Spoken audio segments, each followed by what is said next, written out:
Sebastian walked into the executive protection waiting room, a 6-year-old girl holding tight to his left hand, a cheap worn canvas bag slung over his right shoulder. 20 candidates, tailored suits, massive shoulders, thick necks. Every single one stared at him, then somebody actually chuckled. A huge guy up front made sure the whole room heard him judge the newcomer. "Hey buddy, this is a bodyguard tryout, not a preschool." Sebastian just ignored him. He ignored the stares, found a quiet corner, sat down, and simply tied little Abigail's shoes. 3 hours later, the toughest guy there, a man undefeated for 2 years, was eating the mat, completely face down. The laughter died instantly. They had judged a struggling dad by his cover. You and I are about to see what they missed. You'll want to know how this ends. Earlier that day, Sebastian stared into his nearly empty fridge, mentally tallying what remained inside. Exactly 3 eggs, plus half a carton of oat milk. Some crackers that little Abigail had already eaten a good chunk out of. He shut the heavy door, standing still in the dead quiet kitchen of their cheap apartment. Outside, the dark city was barely even awake yet. It was 5:30 a.m. exactly. The faint light bleeding through the glass looked weak, like it was struggling to actually become morning. He was up at 5, same as always, no alarm clock needed, no slow groggy wake-up routine.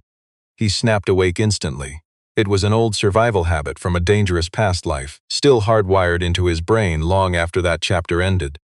He fixed some oatmeal. He placed the bowl on Abigail's side of their tiny table, adding a spoon and a neatly folded paper towel, exactly how she preferred it. Looking back at the fridge, he crunched his mental budget again until the painful math finally settled down. An old job flyer was pinned to the fridge door, held by a bright little sunflower magnet. Abigail stuck it up there herself. She pressed it totally flat with her tiny hands, treating it like serious business. She caught him staring at it 3 nights prior, but she stayed completely silent.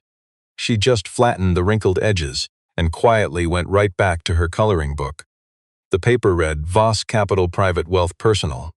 Security Director, $8,500 monthly, full family medical. That final health benefit line was heavily traced over in red ink. Sebastian did that himself. He barely even remembered circling it, yet there it sat. You see, little Abigail developed mild asthma about 11 months ago. Their private health insurance ran out in February. He applied to 3 different private security companies since then. He filled out every form perfectly, humbly translating his intense military background into polite, standard corporate buzzwords. Not a single firm returned his calls. Because when those corporate recruiters glanced at the bottom of his resume, they only saw 2 years of freelance plumbing work. But you and I know resumes lie. They missed what those 2 years truly concealed. Around 7 a.m., he heard tiny footsteps out in the hallway. A moment later, Abigail peeked through the main kitchen doorway. Her dark hair was flat on one side, and she clutched her stuffed bear, Biscuit, tightly to her chest with both arms. Biscuit was a raggedy little brown bear. One of his button eyes had been clumsily stitched back on higher than the other. It gave the toy this totally confused, permanent little stare. Abigail had loved that raggedy bear since she was 14 months old. You and I know looks deceive. That stuffed bear was washed until its fur felt like soft flannel. "Morning," Abigail murmured. "Morning, Abby, your oatmeal is on the table."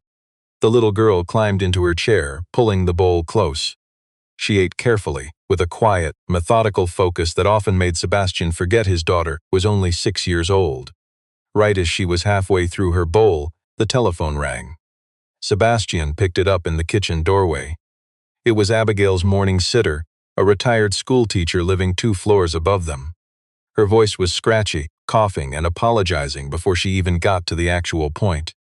Because Abigail ran a slight fever yesterday, she was canceling, just as a precaution.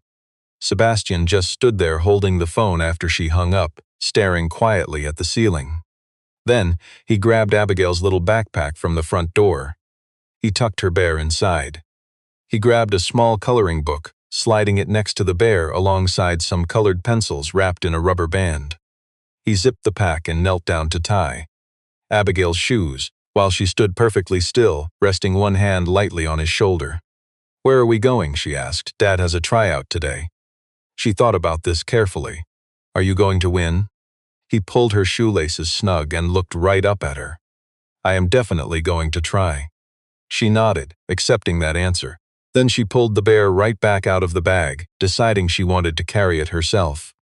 Voss Capital's headquarters took up the top 14 floors of a massive glass skyscraper on the north side of downtown. The main lobby felt cool, covered in marble. 2 serious guards in matching navy blazers manned the front security desk. Sebastian walked through the revolving doors at 8:53, holding Abigail's hand and carrying a beat-up canvas tote bag over his shoulder. He was dressed simply in a faded polo. That pale hospital green color washed way too many times. His dark trousers only fit well because they used to belong to a much nicer suit. He hadn't worn a proper suit in 3 years and frankly didn't even own one anymore. The waiting area for the executive protection candidates was a long room. Just off the lobby, featuring plush leather chairs and bottled water on a low table. Over 20 men were already sitting there when Sebastian walked in. We always judge the cover first. Most wore crisp dark suits or tight tactical shirts showing off massive builds. Several had that eerie stillness of elite contractors trained to watch a room. And today they were observing this one, specifically. Or rather, the door Sebastian and little Abigail had just walked through. The heavy silence lasted exactly 4 seconds. A broad-shouldered guy near the front, wearing a gray suit and highly polished shoes, scoffed. With the kind of cocky smirk that arrogant men always have, he leaned toward his buddy and spoke. Speaking just loud enough for everyone to hear, I thought this was a bodyguard tryout, not a daycare. Several people laughed. Not everybody, but definitely enough. Sebastian didn't even look at the arrogant man. He calmly scanned the room from left to right, mapping door positions and sightlines. He simply led Abigail to the furthest corner, picking a solid wall that offered a perfect, unobstructed view of both exits. He sat flat on the floor, back against the wall, and safely settled his daughter beside him. Never judge the quiet ones. He grabbed her coloring book. He flipped to the rabbit page, handing his little girl a handful of pencils. You can color the rabbit, he told her. She grabbed the brown one, starting immediately. A receptionist from the front desk marched over, wearing that tight expression of someone ordered to do something incredibly awkward. She politely informed him this executive protection waiting area wasn't meant for kids. Sebastian just looked right at her. I get it, he said. But if the person running this bodyguard recruitment wants me gone, they can tell me themselves. I'll wait. The clerk blinked twice, then scurried back down the hallway behind the desk. A guy sitting in the second row, easily the biggest man in the room. Military haircut, dead quiet. He carried that heavy confidence of a guy used to being the most dangerous person anywhere he went. He gave Sebastian a single hard look. A fast, cold, totally professional sizing up. Then he just turned away. The guy's name was Oliver Drake. 2 solid years without losing a single controlled sparring match. And in that one dismissive look, he decided this dad in the corner wasn't a threat. Big mistake, looks always lie. Now let's look upstairs together. Behind one-way glass, Eleanor Voss stood with crossed arms, quietly observing the entire room below. She was 28, with dark, tightly pulled back hair and a sharp navy blazer over a plain white shirt she had. Kept buttoned up high since her early 20s, just because someone once said it made her look severe. And she figured that was exactly the whole point. This female CEO ran a private fund worth $2.4 billion. And she'd been running the show since she was 26. When her old boss left, the board studied every single older traditional option out there, then looked past her age and picked her as their safest bet. She proved them right every day. But of course, being right didn't mean getting any thanks. Richard Crane stood next to her holding a clipboard. He had that smooth, annoying confidence of a guy absolutely convinced he was the most important person in the room. Which wasn't entirely a lie. 45 years old, 9 solid years logged at the firm. He'd spent 18 months acting like the wise adult supervision, guiding this young CEO's instincts. He never said that part out loud. Instead, he'd say stuff like, I'm just worried about exposure. Or, just let me handle the operations, Eleanor. You already have plenty on your plate. Right now, he was reviewing the security detail candidates. Oliver Drake was top pick. Former Marine, great fight record, perfect background on paper. He wanted to shortcut 5 guys straight to the physical tests. But Eleanor just stared down at the corner of the room. You and I know why. She was watching the dad on the floor, pointing at a coloring book, making his little girl tip her head and smile. That guy in the corner, she said. What exactly is in his file? Richard swiped his screen. Sebastian Cole. 0 recent professional security background. Spent 2 years doing freelance building maintenance and basic repairs. Before that, big gaps, could just be sloppy data entry. Maybe, Eleanor replied. You plan on cutting him right now? I could remove him. No, she said, leave him in. Richard scribbled on his clipboard. He had that look of a man filing a problem away for later review. Eleanor calmly turned back to her desk. She didn't explain her reasoning. She honestly rarely ever did. The first bodyguard assessment kicked off in a third-floor conference room. Colonel Webb, a retired military man running security for the firm, handed out a printed threat scenario to each applicant.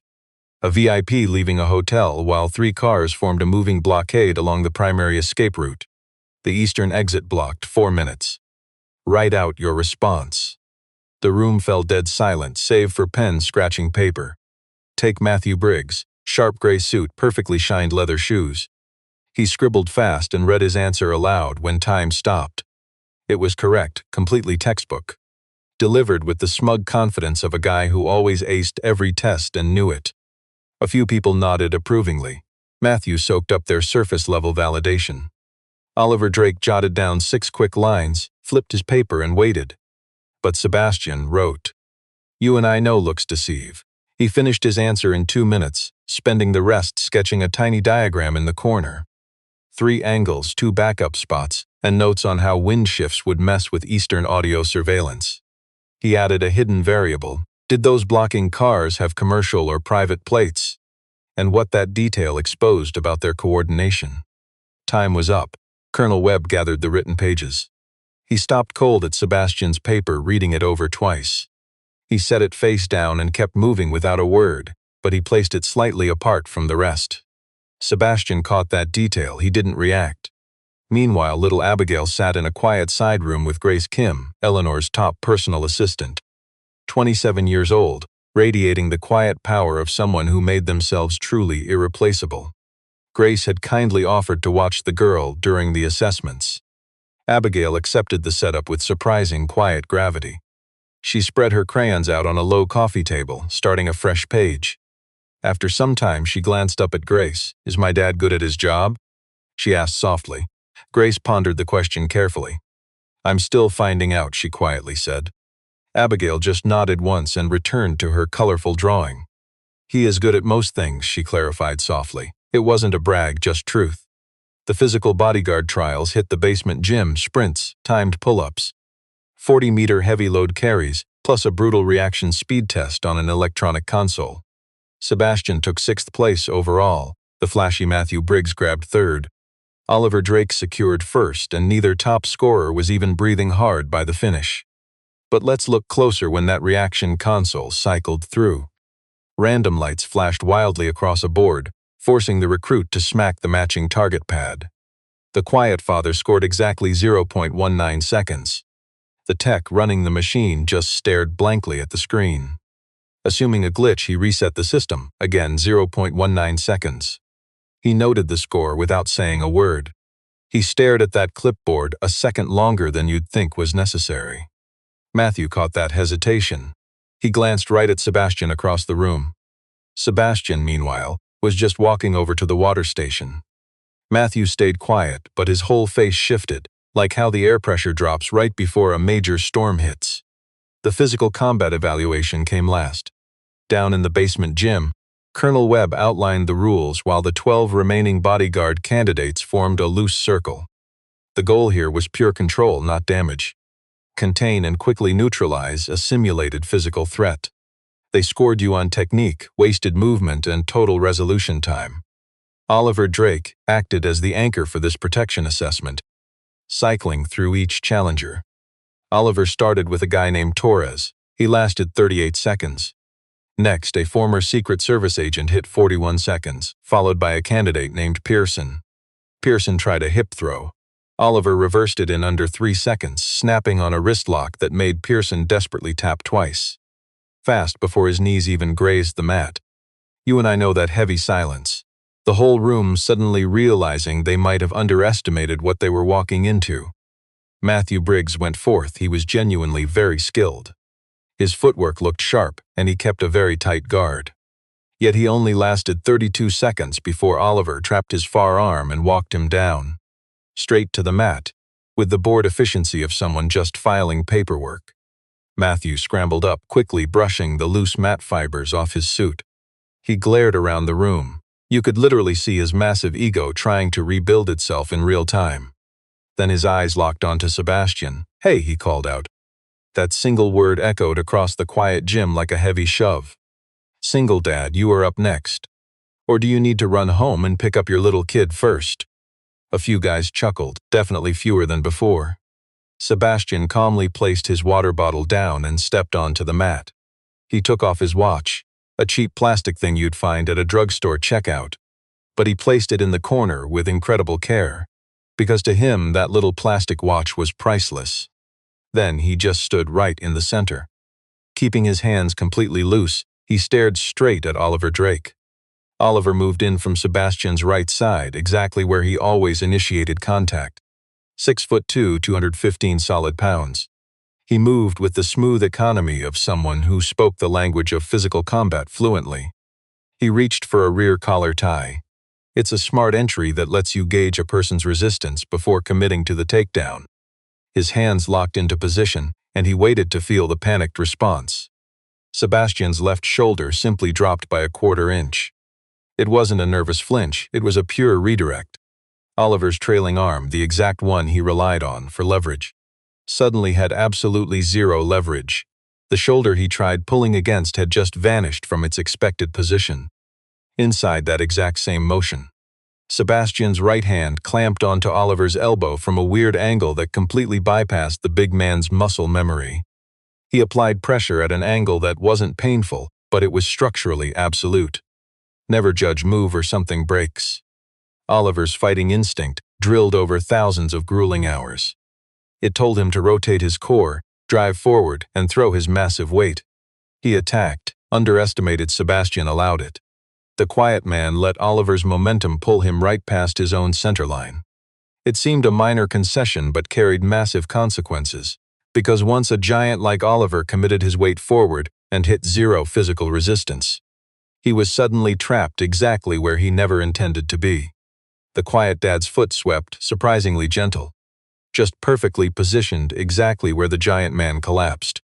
Oliver dropped in a highly controlled path because the underestimated father guided his whole fall, with one hand gripping his collar, another on his wrist, and the huge bodyguard hit the mat face down with. That quiet father's knee pinned his spine, bending his wrist at an angle clearly broadcasting silently that his only option was surrender. This happened just 7 seconds after their very first contact. The recruitment room fell completely silent. Oliver just breathed very steadily. Let's be honest, Oliver survived enough real combat to spot the huge gap between a textbook technique and a true master. And what this single dad just did went far beyond any normal martial arts technique. He shifted his heavy head just enough to finally speak. "Delta," he whispered, just for Sebastian. The father stayed silent. Releasing the huge man's wrist, he stood and offered a hand. Oliver just stared at that offered hand for a long moment. Then he firmly accepted the help. Out in the hallway, little Abigail stood on tiptoes against the door's small window, hugging Biscuit tightly to her chest. Even through the heavy door, she felt silence blanket the entire room. She saw her ordinary-looking dad standing center mat, while elite bodyguards just stared at him, totally frozen.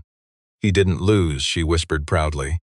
Grace stood quietly right behind her, peering through the glass window, just over little Abigail's head. "No," she said softly, "he didn't." Abigail spun around, holding Biscuit high.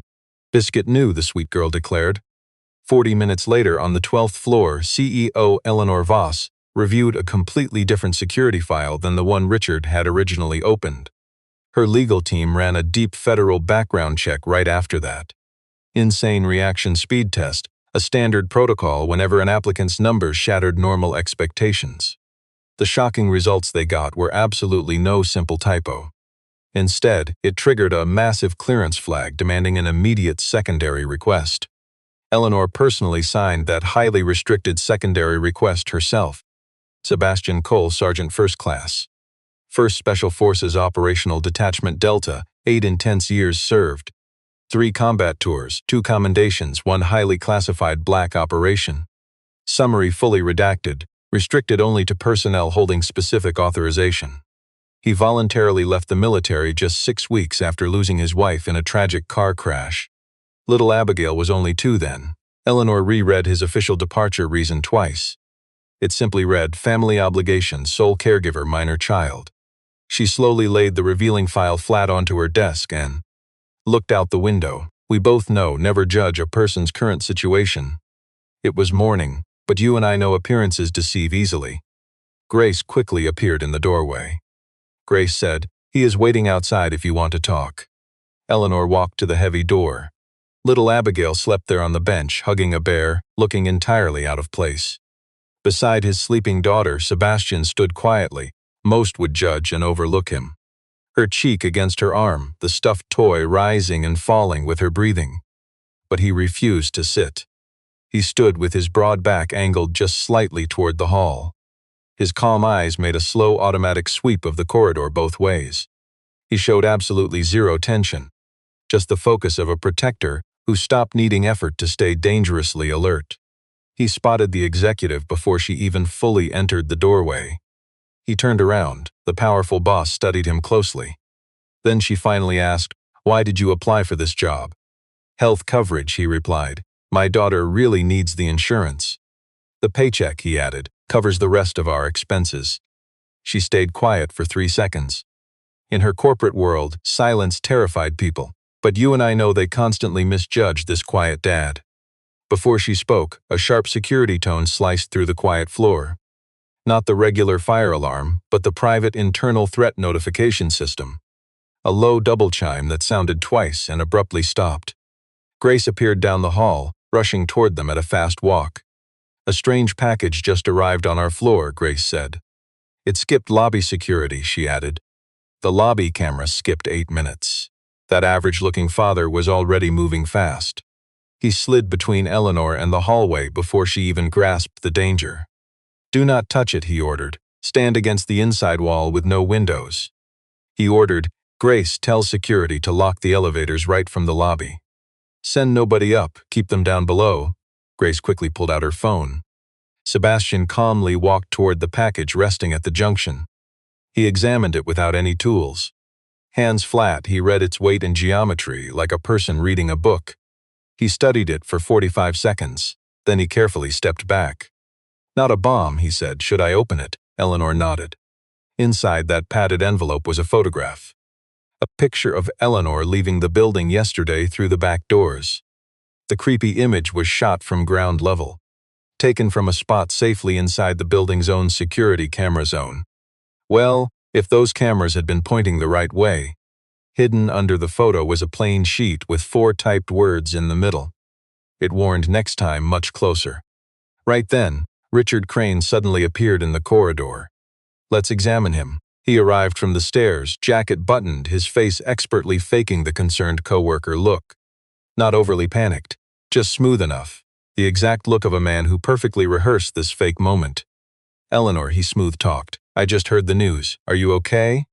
"I already told downstairs security to tighten the entry protocols." "I should have checked." Sebastian gave Richard a single glance. "You and I know that quiet look. He was taking inventory, not offering opinions." Richard met his gaze for a second. Then Richard dismissed him, turning to Eleanor with the slick ease of a man who judges books by their covers. Sebastian stayed silent. He studied the envelope, letting his ordinary appearance mask a razor-sharp mind. Eleanor caught that brief look Sebastian gave Richard. She kept quiet about his hidden depths for now. The building guards showed up 6 minutes later. They took statements and bagged the threatening photo and note. Eleanor refused to leave the floor until her 4 o'clock phone call was entirely finished. So Oliver Drake was assigned as the temporary afternoon bodyguard. They just thanked Sebastian. Thanked, not hired. They saw a scruffy dad and told him the bodyguard selection would finish tomorrow. He just took Abigail home. She woke up when the guards arrived. Now the little girl was wide awake. Holding her toy, she watched the uniformed guards secure the busy hallway. We've all seen this before, a smart kid sensing danger even if she doesn't fully grasp it. Down in the elevator, she looked up at her dad. Did something bad happen? Someone sent a letter they shouldn't have, he told her. I'm working on it. She grabbed his hand. They rode the rest of the way down in total silence. He parked back in the corporate basement at 7:45 that evening. He returned because his excuse about needing plumbing supplies was completely real. Never underestimate a working man. He had been waiting 3 whole days for it. Abigail was fast asleep in the back seat. She had her toy and a warm blanket he kept ready for nights just like this. He locked his doors and stood outside in the garage for a second. Then he calmly walked the perimeter of the parking level. On his second lap, he spotted the security camera on the eastern support column. A regular guy would miss it, but he clocked it on lap 1, confirming it on lap 2. The camera bracket wasn't replaced. It was just adjusted by about 15 degrees. It was a tiny change, the kind a simple maintenance worker could pull off fast with a hex key. But that tiny shift created a 12-foot blind spot, perfectly hiding the main elevator doors. Let's look closely here. The unassuming dad stood right inside the killer's blind spot. Then he called Grace. At 9:47, Eleanor crossed the lobby. Her polished bodyguard Oliver followed her to the garage elevator. Oliver parked on level 2. Eleanor had her driver waiting down on level 3. They stepped off at level 2. The scruffy dad was already waiting for them.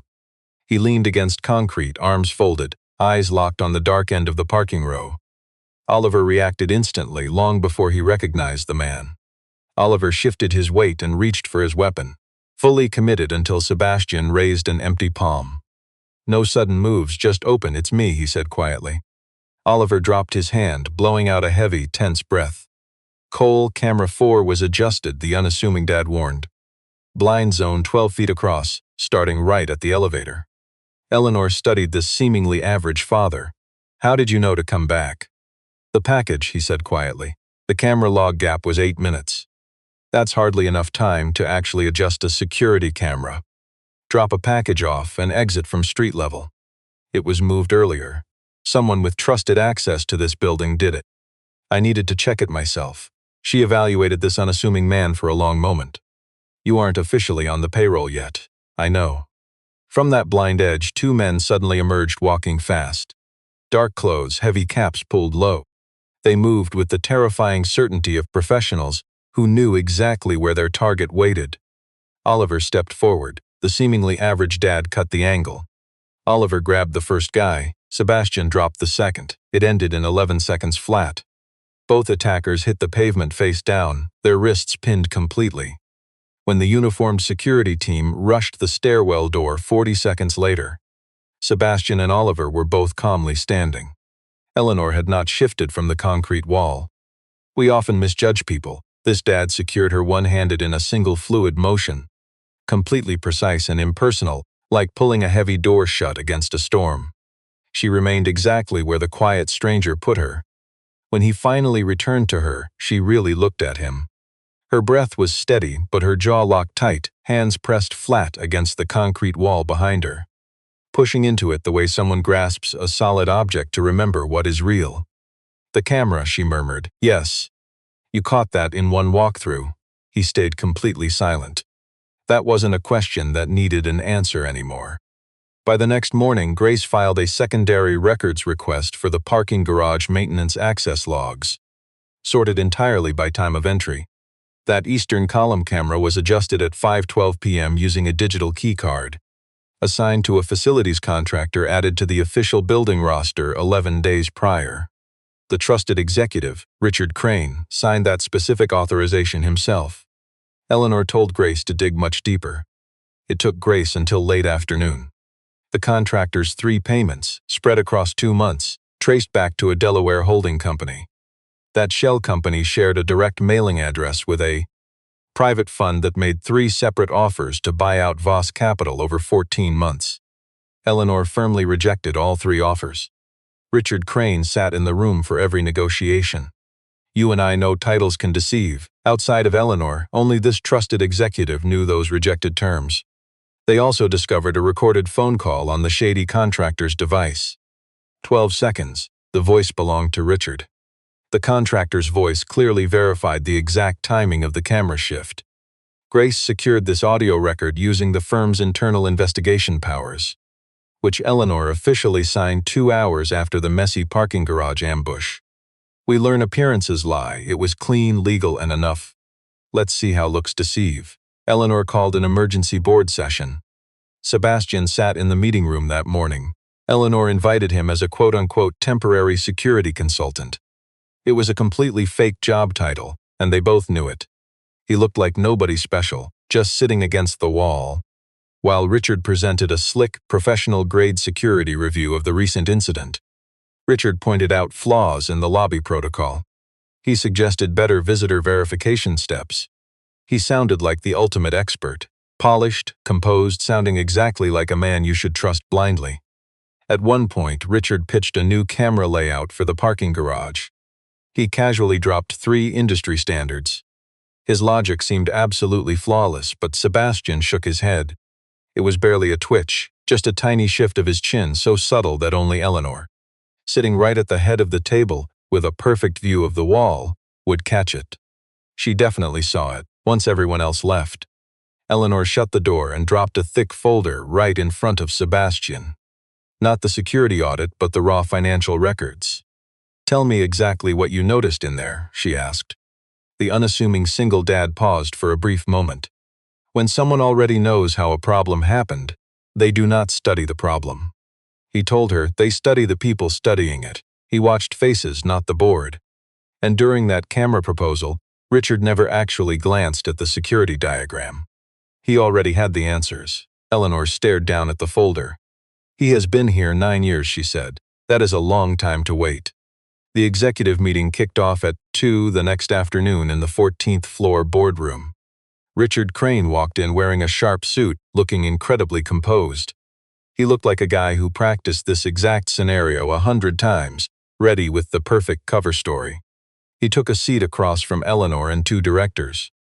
He calmly folded his hands on the polished table. Eleanor slid the access log toward him, alongside the maintenance contractor records. A payment trail from a Delaware shell company, then a 12-second audio recording.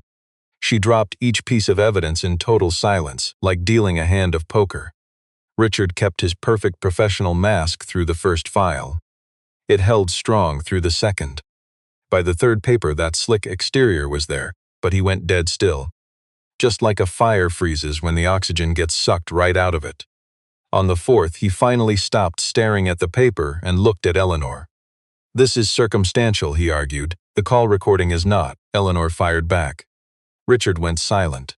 The board grilled him with questions for 20 solid minutes. The polished expert managed to answer 3. He choked on the 4th.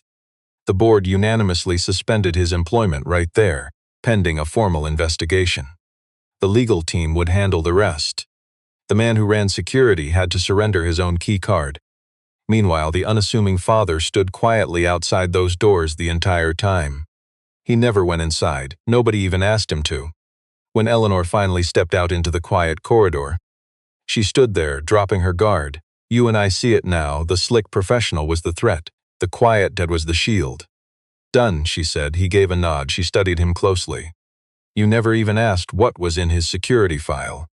"It wasn't my file to ask about." She fell into a deep silence. She retreated to her office, while Sebastian went looking for his daughter. The grand lobby of the building caught the quiet late afternoon sunlight, trapping it across the cold marble in glowing amber rectangles. Sebastian stepped out, cheap canvas bag on his shoulder. We often judge a book by its cover. Grace and Abigail waited there. Grace had picked his little girl up from the daycare 2 blocks away. A quiet favor she had kindly offered that morning without making any fuss. Abigail wore her backpack, clutching her stuffed bear, Biscuit, and studying the expensive marble floor with that deep, systematic focus she naturally gave to every surface she hadn't explored. Eleanor came down exactly 6 minutes later. Still wearing her intimidating navy blazer, the powerful CEO carried a crisp white envelope. She marched across the vast lobby with that same brisk, confident stride she used to conquer boardrooms, except when she reached Sebastian. She noticeably slowed down, stopping in a way that felt strangely softer than professional. Not hesitant, just deeply deliberate. She held out the envelope and he took it. He tore it open without asking what it was, a detail she noticed. He scanned the pages in roughly 40 seconds. He was a very fast reader. But he stopped completely at the second page, reading one specific paragraph twice. The part outlining full family health coverage. You and I know what that lifeline means. He silently read it again. Pulling a cheap pen from his faded shirt pocket, he signed the very bottom line. He handed the paper back. When do I start? Tomorrow, 8 a.m. 7:30, he countered. She stared at him. He stared right back. A heavy beat passed. The grand lobby fell completely silent beneath that motionless amber afternoon sunlight. 7:30, she agreed. Little Abigail watched this quiet exchange beside Grace, her stuffed bear tucked right under her chin. Following the adults the way she always did, quietly, fully, and missing absolutely nothing. When Eleanor finally turned toward the doors, the little girl stepped forward bravely. "Excuse me," she called out. Eleanor stopped, looking straight down. "Are you going to be nice to my daddy?" the young girl asked. She asked it the pure way a 6-year-old asks things. Totally direct, unfiltered, just a genuine request for the real truth. Eleanor silently studied the child for a moment. Then the powerful executive crouched. No fake adult pantomime, but getting genuinely deeply down to her level. Meeting Abigail perfectly at eye level, proving in that moment that wealth and status meant absolutely nothing.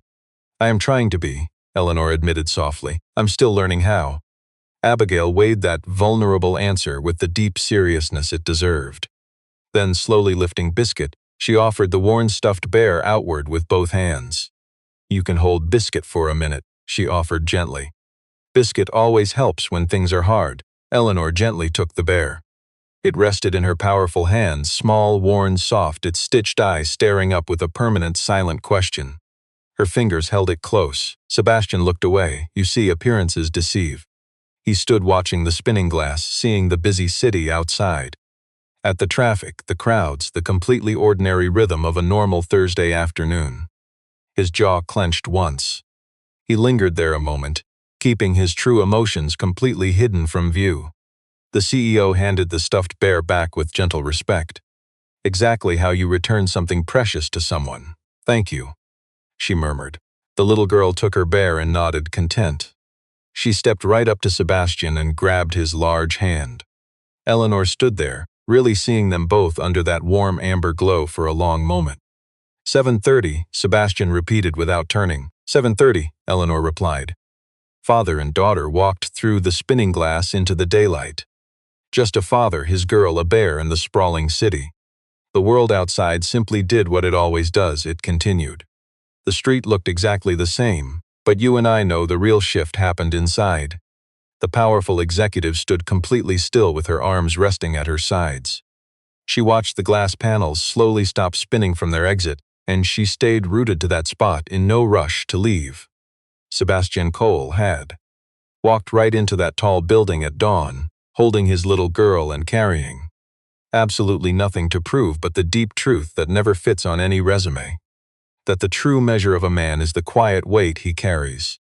The quiet reasons he keeps showing up, those are the very foundation of his competence. They are the absolute heart of it.